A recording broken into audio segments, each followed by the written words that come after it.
Comment avoir de la créativité?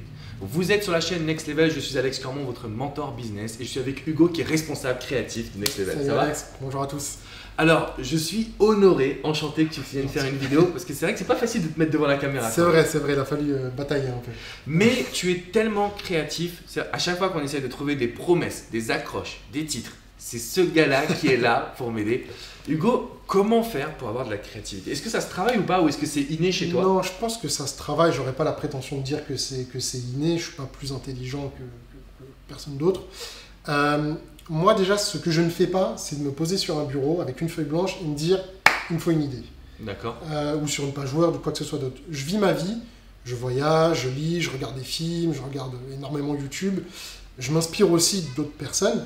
Et ensuite, je trouve le slogan, le titre de vidéo, l'image, la photo qu'il va falloir faire. Mais en aucun cas, je m'arrête en me disant il me faut une idée, j'ai 2 heures pour pondre un titre ou un paragraphe, etc. Je vis ma vie et ensuite, je trouve mes idées. On va dire que c'est mon quotidien, l'extérieur qui m'inspire le plus. Alors, quand tu dis ton quotidien ou l'extérieur, c'est quoi? C'est des situations de vie? C'est par exemple, tu te dis, ah tiens, ces chaussures, elles sont bien, donc les couleurs matchent bien, je pourrais les réutiliser? Ouais, ça peut être, je peux m'inspirer de personnes que je vois dans le métro, que je trouve atypiques. Je peux m'inspirer du dernier livre que j'ai lu, je peux m'inspirer du film que j'ai lu. Ça peut être le dernier Disney, comme ça peut être Avengers, ou quoi que ce soit d'autre. Il y a toujours des phrases, des jeux d'acteurs, des couleurs, des paysages qui peuvent nous inspirer. Donc finalement, en fait, ce serait d'être un petit peu plus observateur de son quotidien. Je pense qu'il faut avoir une vraie ouverture d'esprit.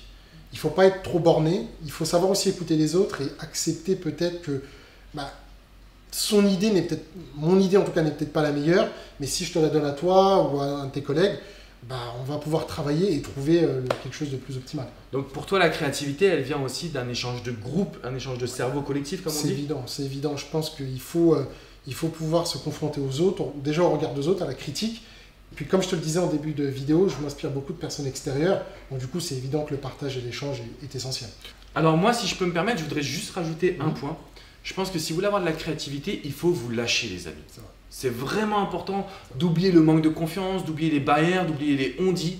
Et alors moi, je suis plutôt d'avis à noter tout ce qui vous passe par la tête et après de trier et d'ordonner. Qu'est-ce que tu en penses? Non, c'est vrai, c'est une excellente idée. Moi, ce que je fais, pour les gens qui n'ont peut-être pas forcément les moyens de voyager ou d'aller loin, c'est d'aller dans le parc de sa ville, peu importe, se balader et effectivement prendre un petit carnet et noter les idées qu'on a au fur et à mesure parce que ça va tellement vite qu'on peut les oublier.